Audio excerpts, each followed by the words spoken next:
Welcome into the Thunder Basketball Universe presented by COOP Ale Works. We are recording this on December 28th, which means the Thunder's prolonged, extended, historic 7-game homestand has officially come to a close, and we're coming to you from Charlotte, North Carolina, the first road trip we've been on in about 2 weeks. And we've got a lot to talk about. Speaking of which, we've got a guest with us today, Mr. Matt Pinto.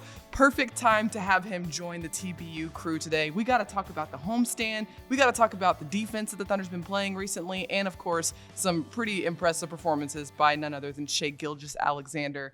But first things first, Matt, thanks for taking the time. I know we just got off the plane from Charlotte. It's a long flight. Yeah. Yeah. It's great to be here. It's great to be with you guys. My first question is, we know the Thunder has never had a homestand that long. Have you in your career ever had a homestand that was 7 games? Can you recall one? I don't. I recall some road trips that long Yes. being on either coast because when you're on either coast, they send you out and you don't come back for a while. It's awesome to be in the middle of the country. And I think, that sometimes for players that haven't played on either coast, they need to really appreciate that. Yeah. It makes a big difference. It does. Well, And- especially around the holidays. I was Yeah. going to say the same thing, but just for this homestand to be as long as it was, and then everybody just got to be home for the holidays. That's just I feel very rare and pretty special. Yeah, and with this team in the midst of what it's in the middle of right now, we know that the Christmas calendar is pretty clear the day of, but never know around it. And when the schedule comes out, everybody's always looking there. Yep. And to be home for the 2 weeks, it was like, wow, I had to double and triple take when it came out initially. Yeah. Well, how was your Christmas? Did you have a good Christmas? Really good. Yeah. Yeah, really good. How about you guys? Oh, it was great. Yeah. Just Yeah.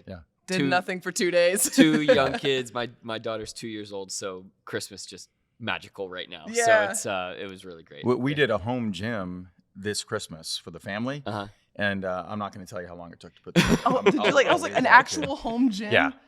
Well, it's quasi home gym. So my son is 14 now, so it's like he's always Okay. about I need to get workouts in. So it's like, okay, we'll do that and keep you under the roof. How about Yeah. that? Yeah. That's awesome. That's so cool. I'm just imagining a Rocky montage happening at the Pinto household. I literally envisioned like monkey bars somewhere, like over. I'll tell you what, there were some tools being thrown at some points putting together. I can promise you that. Oh my goodness. Well, yeah, this homestand was just full of so much action, not just during the Christmas, 3 days of without a game, but also the fact that 6 out of the 7 home games were decided by 2 possessions or less, an average of 3 points deciding those games. The Thunder ultimately finished that homestand 4-3, a winning record on that homestand. But Matt, those close games, it was like if you showed up to Paycom Center during this homestand, you were in for a treat. It was just good game after good game after good game. It was possession basketball, which as a coaching staff, I'm certain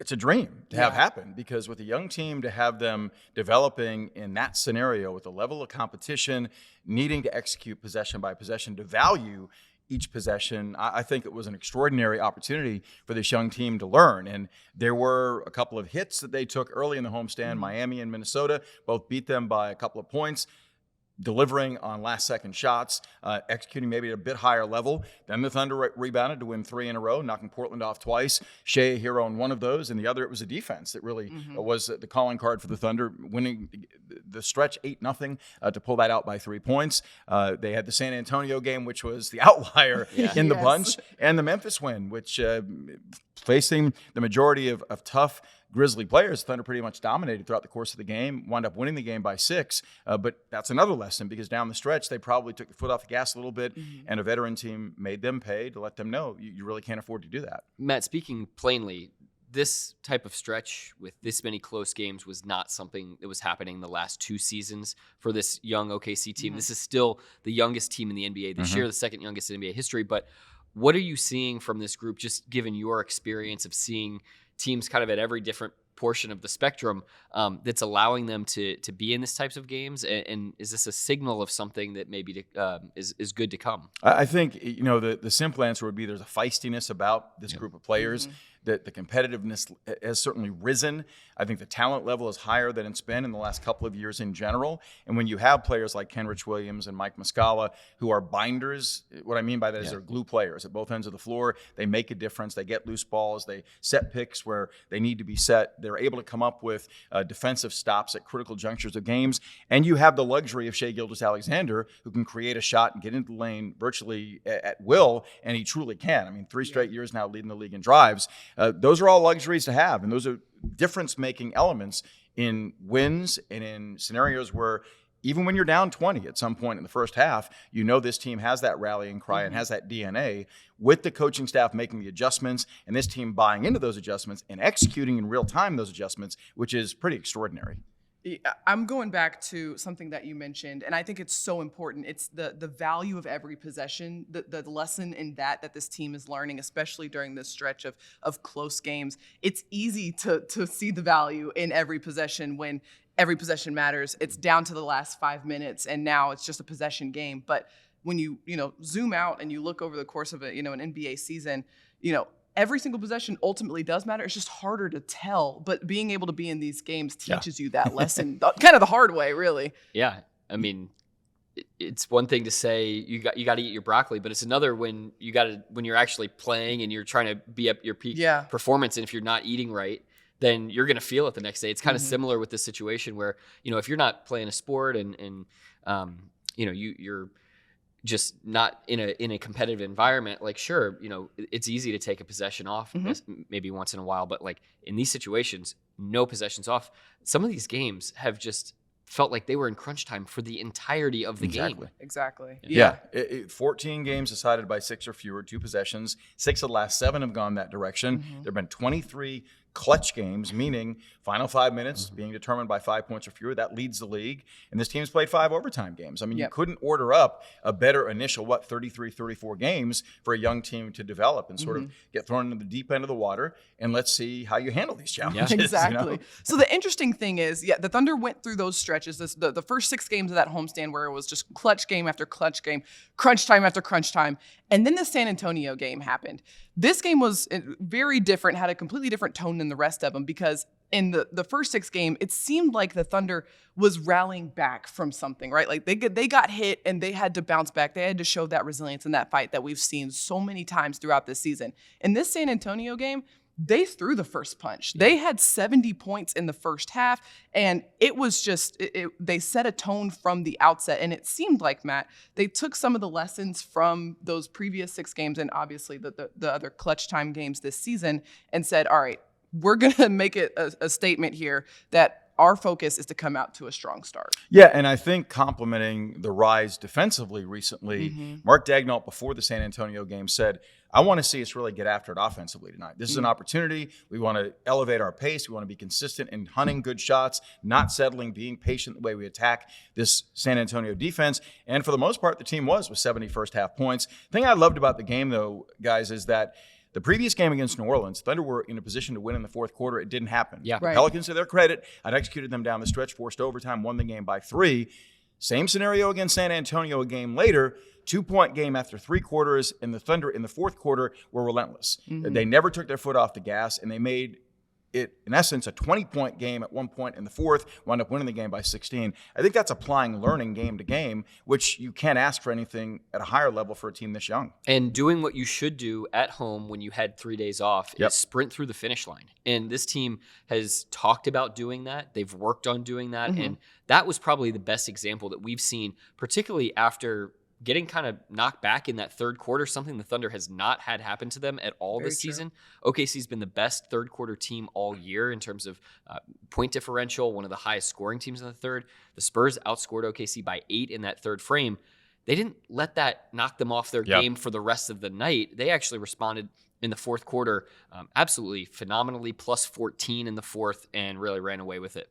Yeah, the the resilience we're seeing from this group takes on a lot of different forms, whether that's rallying back from down 20 points like we've seen so in this homestand by itself, or whether that's getting knocked in the mouth in the third quarter and having to maintain a lead. So we're seeing these lessons being applied from game to game, and it's really fun and interesting to see up close. All right, you mentioned some defense. We've got more to talk about coming up after the break. Don't go anywhere. COOP Ale Works is the proud sponsor of Thunder Basketball Universe. Brewers of the fan favorites F5 IPA and 99-calorie Ice Chest IPA. You'll find those and many more COOP beers at retailers across Oklahoma. Learn more at CoopAleWorks.com.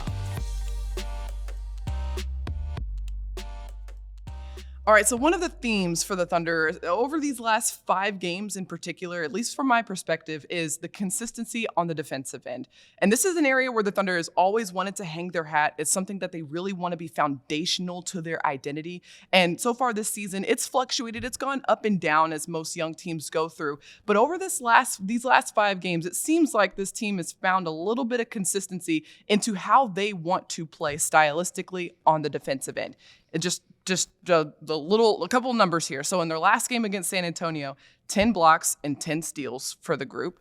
And then over the last 5 games, they have the 5th best defensive rating, and they're 4-1 over that span. Matt, I'm curious what you've seen from this group over that span on the defensive end of the floor. Attention to detail. I mean, coaches talk about it all the time, but when you see the shell intact on the defensive end of the floor, meaning there's connectivity, there's communication, there's help side available when an initial defender gets beaten off the dribble.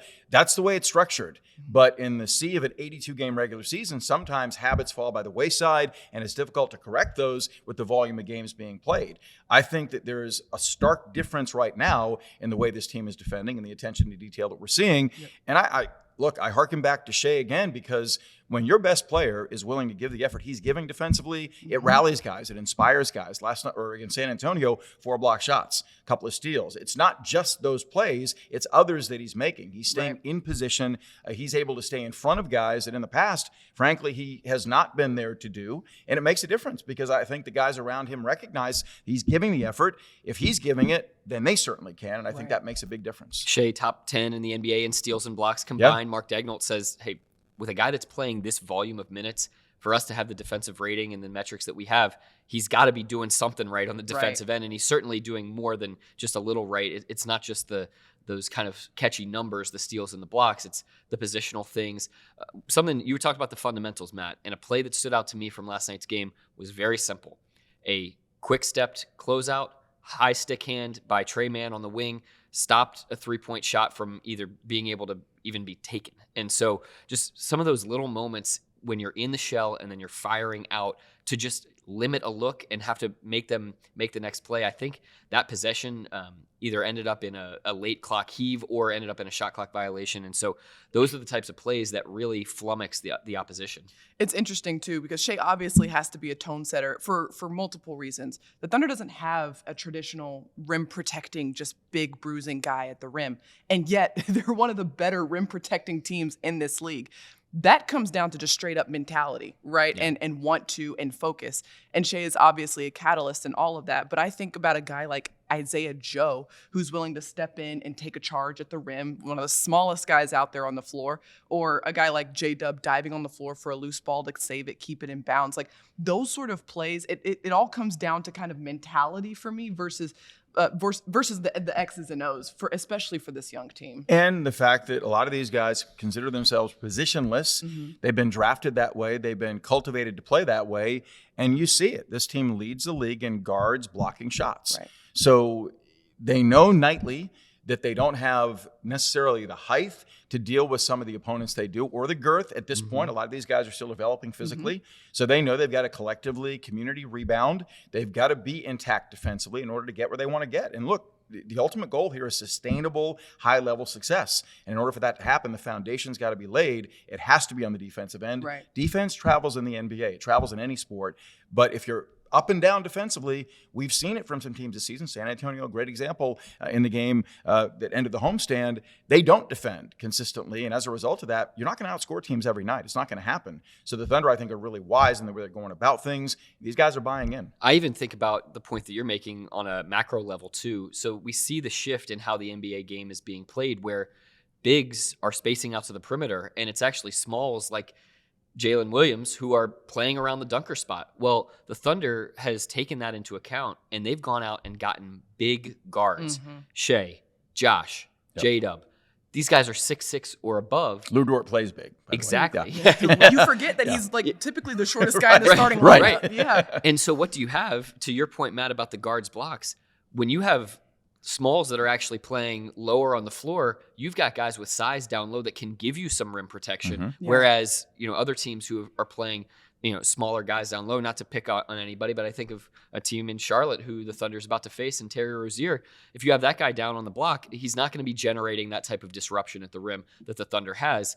On top of that, OKC has done a better job, as you were saying, in the shell at the elbow spots, as opposed to allowing teams to get all the way downhill to the rim. There are less of those, meet me at the bucket moments that the Thunder's even having to deal with in the first place. Every team in the league will tell you what we want to do defensively is invite non-paint 2-point shots. Right. And the Thunder have the structure to have that happen, but it's up to them to execute it. And they're doing a much better job of it recently. Another thing when it comes to just having like big guards, and I'm thinking of through the lens of a point guard right now, if I come down the floor and I just see like straight up arms in every passing lane, I mean, literally the length on the floor for the Thunder at any given point is very disruptive for a defense. And you think of a guy like Shai, we keep talking about him because he certainly is all over the floor defensively. He's top 10 in the league in deflections per game. And so it goes to show that this group is really bought into, I don't necessarily have to get the steal or the block or, something that goes on a stat sheet. If I just get my hand on the ball at the very least, that can be disruptive enough to cause something to go in our favor. And this team's leading the league in charges drawn, leading the league in offensive fouls drawn.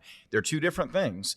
People hear that sometimes and they think immediately it's charges. No, it's being in a position where you're trying to be wedged off a ball handler by a guy setting a pick. And if you're angled in the right way, he's got to move. Yeah. And that draws those offensive fouls that Lou Dort's been exceptional at. But this team creates possessions with its defense for the offense. And when you're playing the pace they're playing, you can see how it all fits together. You really can. Matt, I think about the turnovers that this Thunder team is forcing. Many of them, these hustle around the screen turnovers, but also the steals just being long and in the passing lanes. And kind of reminds me of as the Thunder climbed that mountain for the very first time, so well, the length just overwhelmed teams. And it was not necessarily the aggressiveness or gambling on defense, but purely being in position and being in the right spots on the help side. You're going to just get balls thrown to you because of all that pressure. Yeah, and being in the right spot, alert, off the ball, I think that's part of the fine-tuning that goes on from a coaching standpoint. That, again, the biggest thing to me in the time that I've been in the league is seeing how this team has totally bought in. It's selfless basketball. It's the recognition that the guys that are calling the shots are putting you in position to make the plays, because I've seen instances where there are plays called in huddles that are not executed coming out of the huddles. This team is bought in, and we see them executing at both ends of the floor. And that can't be understated, or overstated. It really can't. Yeah, bought in 100%. And since we've mentioned his name so many times in this conversation, let's just dive into our conversation about Shai Gilgeous-Alexander. Obviously, continuing his incredible season so far, not just on the offensive end, but also on the defensive end. Nick, you mentioned top 10 in steals, in stocks, in deflections. I mean, literally, you name it. He has one steal and one block every game, basically, this season. And then he also is continuing his consistent streak of just high-level scoring at all three levels, at the rim. Very judicious about his shooting behind the arc, but when he shoots them at a pretty decent clip, and then also really strong in the mid-range. He had a new career high 44 points during this homestand as well. Matt, when you look at Shai and when you look at what he's been able to accomplish over this season, what stands out to you the most? One is humility. Yeah. I think that he really loves the game. He's a student of the game. He is a total sponge to get better as a player. And he really, without saying it loudly from the highest mountaintop, wants to be the best player in the NBA, wants to be the best player in the world. some predecessors that have worn Thunder uniforms have spoken similarly. Shai's cut from that same cloth. Yep. And we see the continued evolution of his game. And we see how he's risen on the defensive end of the floor. But I look at this right now. The month of December, there's not been a single player in Thunder history that scored more points than he has in the month of December. We know the litany of Thunder past players and Hall of Fame players ultimately. So that speaks volumes. Every coach that comes in speaks in glowing terms about Shai because they see the way teams load up against him. He lets the game come to him rather than imposing will.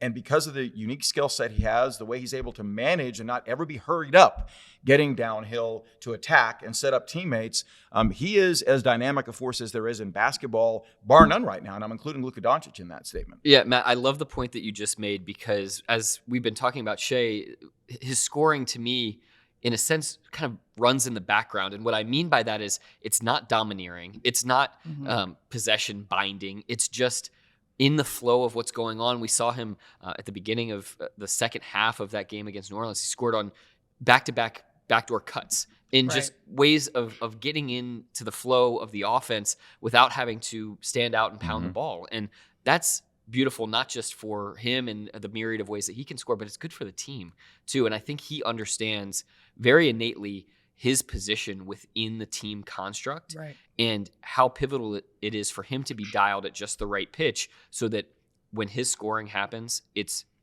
natural and it's causing other scoring to happen around him too, not just servicing him. Yeah, we talk about how big of a catalyst he is on the defensive end. When other players see how hard he's working, they feel like they got to do the same thing. The same is true on the offensive end. Shai leads the team in points generated by assists. That's something that speaks to just the theme of this team overall. It's move the ball to find the best shot. The best shot could be Shai's shot. It could also be a backdoor cut that leads to a Jalen Williams layup. Like it can come in any form, but as long as the team is trying to find the best shot, that's the goal overall. And Shai is the leader of that, and he's really set the tone for the team offensively. The other thing I love about him, and I want to share, because I know we're running short on time, is the inbounds pass he received against Portland with the game in the balance, the score tied. He read every defensive possibility before he made his move. It was a decisive move. It was away from the possibility of a double team. He takes that shot frequently during practice sessions and when he does his own drill work. And it was like a layup for him, a 15-footer with clean airspace in front of him, nobody really contesting. And Justice Winslow is a really good defender. He attempted to recover to get in his face, but Shai got it off quickly, and it's a buzzer-beating jumper. But he spun away from any possibility of a double team. That's just a high level of intellect, a high level of basketball IQ for a guy that studies the game at a really high level. And I think sometimes we take that for granted. We shouldn't. Yeah. We really shouldn't. We need to value and appreciate that. Matt, to your, Winslow is no slouch. Shai took one dribble and separated by, 5 feet maybe? Yeah. I mean, there was no chance of a contest on that shot and a wide open. And Shai, with his length and his ability to get off the floor, it seems to me his elevation on his jump shots is as high as it's ever been.